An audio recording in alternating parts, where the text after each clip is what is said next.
केंद्र सरकार ने नेशनल ब्रॉडबैंड मिशन (NBM) की शुरुआत कर दी है। 17 दिसंबर को दिल्ली में हुए एक समारोह में केंद्रीय संचार एवं सूचना प्रौद्योगिकी मंत्री रविशंकर प्रसाद ने राष्ट्रीय ब्रॉडबैंड अभियान लॉन्च किया। इस अभियान का उद्देश्य 2022 तक देश के सभी गांवों में ब्रॉडबैंड पहुंचाकर मोबाइल और इंटरनेट कनेक्टिविटी को बेहतर करना तथा डेटा स्पीड को बढ़ाना है। 7 लाख करोड़ के इस महत्वाकांक्षी मिशन के द्वारा दुर्गम और दूर दराज क्षेत्रों तक तेज और सस्ती इंटरनेट कनेक्टिविटी प्रदान की जाएगी। योजना को लागू करने के लिए राज्य सरकारों से ऑप्टिकल फाइबर इंडेक्स तैयार करने की अपील भी की गई है। 18 दिसंबर को दिल्ली के इंडिया हैबिटेट सेंटर में science technology and innovation policy forum (STIP) lecture series के एक व्याख्यान का आयोजन किया गया। विज्ञान प्रसार सहित कई संस्थानों के सहयोग से पैट्रिक गैडिस और उनकी आज की दुनिया में प्रासंगिकता विषय के तहत आयोजित इस कार्यक्रम में विज्ञान भारती के राष्ट्रीय आयोजन सचिव जयंत सहस्त्रबुद्धे ने व्याख्यान दिया और कार्यक्रम की अध्यक्षता विज्ञान प्रसार के निदेशक डॉक्टर नकुल पराशर ने की। आपको बता दें, स्कॉटलैंड के मशहूर वैज्ञानिक सर पैट्रिक गैडिस शहरी नियोजन और समाज शास्त्र में नवाचार के लिए जाने जाते हैं। हाल ही में विज्ञान तथा औद्योगिक अनुसंधान परिषद (CSIR) ने फ्रांस के national centre for scientific research (CNRS) के साथ एक समझौता किया है। इस मौके पर CSIR के महानिदेशक डॉक्टर शेखर C. मांडे और CNRS के मुख्य कार्यकारी अधिकारी प्रोफेसर एंटनी पेटिट ने एक समझौता ज्ञापन पर हस्ताक्षर किए। इस समझौते से दोनों संस्थानों के बीच विज्ञान और तकनीक के विकास और साझा अनुसंधान को बढ़ावा मिलेगा और दोनों देशों का आपसी सहयोग मजबूत होगा। नासा ने मंगल पर एक ऐसे क्षेत्र का पता लगाया है जहां पानी होने की संभावना है।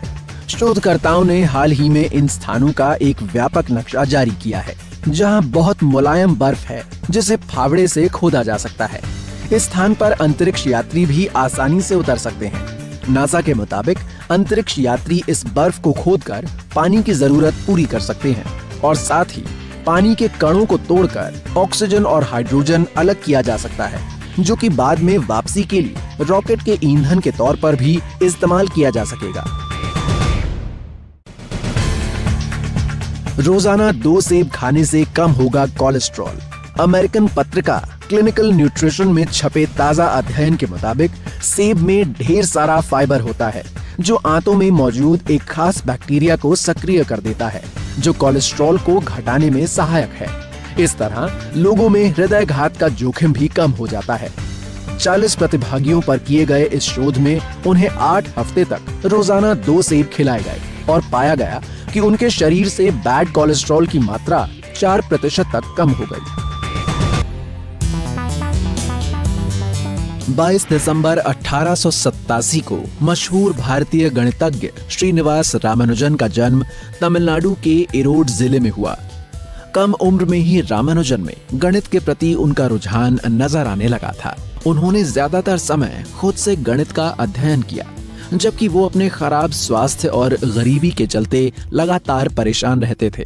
किशोरावस्था तक रामानुजन पूरी तरह गणित में रम गए और यही वजह थी कि शुरुआत में छात्रवृत्ति पाने के बाद भी वो अन्य विषयों में रुचि न होने के कारण कॉलेज तक नहीं पहुंच सके।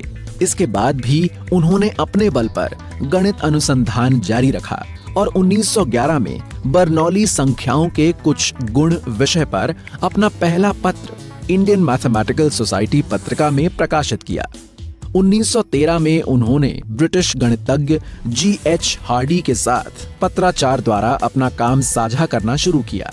रामानुजन की प्रतिभा से प्रभावित होकर हार्डी ने उन्हें कैम्ब्रिज विश्वविद्यालय से अत्यधिक समग्र संख्या पर उनके शोध में स्नातक करने में मदद की।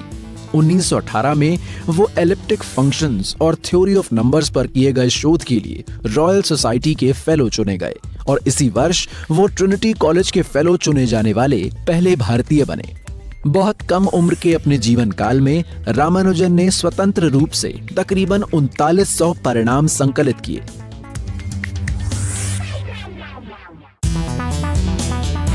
23 दिसंबर 1954 को दुनिया का पहला सफल किडनी प्रत्यारोपण किया गया था। बॉस्टन के पीटर बेंट अस्पताल में दो जुड़वा रिचर्ड हेरिक और रोनाल्ड हेरिक का किडनी प्रत्यारोपण हुआ था। क्रोनिक नेफ्राइटिस से पीड़ित 23 साल के रिचर्ड हेरिक को उनके भाई रोनाल्ड हेरिक की किडनी लगाई गई थी। इस पहले किडनी प्रत्यारोपण को डॉक्टर जॉन पी मेरिल और डॉक्टर जोसेफ ई मरे की टीम ने अंजाम दिया था। इससे पहले कई असफल प्रत्यारोपण के गवाह बन चुके डॉक्टर मेरिल को संदेह था कि किसी दूसरे इंसान के अंग को पीड़ित व्यक्ति का शरीर स्वीकार नहीं करता। ऐसे में जुड़वा इंसानों के अंगों का ये प्रत्यारोपण एक मौका था इस संभावना का परीक्षण करने का। मेरिल की टीम ने सबसे पहले रिचर्ड और उनके जुड़वा भाई के बीच स्किन ग्राफ्ट का आदान प्रदान किया। स्किन ग्राफ्ट को रिचर्ड की प्रतिरक्षा प्रणाली द्वारा अस्वीकार नहीं किया गया क्योंकि ये उनके मोनोजाइगोटिक ट्विन से आया था। इससे डॉक्टरों को एक नई उम्मीद मिली और उन्होंने किडनी प्रत्यारोपण पर आगे काम शुरू किया। ये सर्जरी सफल रही और चिकित्सा विज्ञान के इतिहास में एक महत्वपूर्ण मील का पत्थर साबित हुई क्योंकि रिचर्ड 8 साल तक जीवित रहे।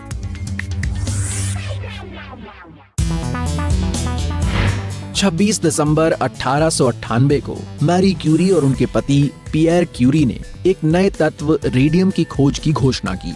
इस खोज पर फ्रेंच एकेडमी ऑफ साइंसेज में एक पेपर पढ़ा गया। यूरेनियम अयस्क पिच ब्लेंड की खोज के दौरान मैरी ने पाया कि अयस्क यूरेनियम की तुलना में ज्यादा रेडियोधर्मी है। इससे इंगित हुआ कि अयस्क में यूरेनियम की तुलना में एक और अधिक रेडियोधर्मी तत्व होना चाहिए। 1899 से 1902 के बीच मैरी ने पिच ब्लेंड पर कई प्रयोग किए और आखिर में उन्हें स्पेक्ट्रोस्कोपिक जांच के लिए रेडियम का एक नमूना लेने में और उसके परमाणु भार को निर्धारित करने में सफलता मिल गई। पोलोनियम और रेडियम की खोज के लिए मैरी क्यूरी को 1911 में दूसरा नोबेल पुरस्कार मिला।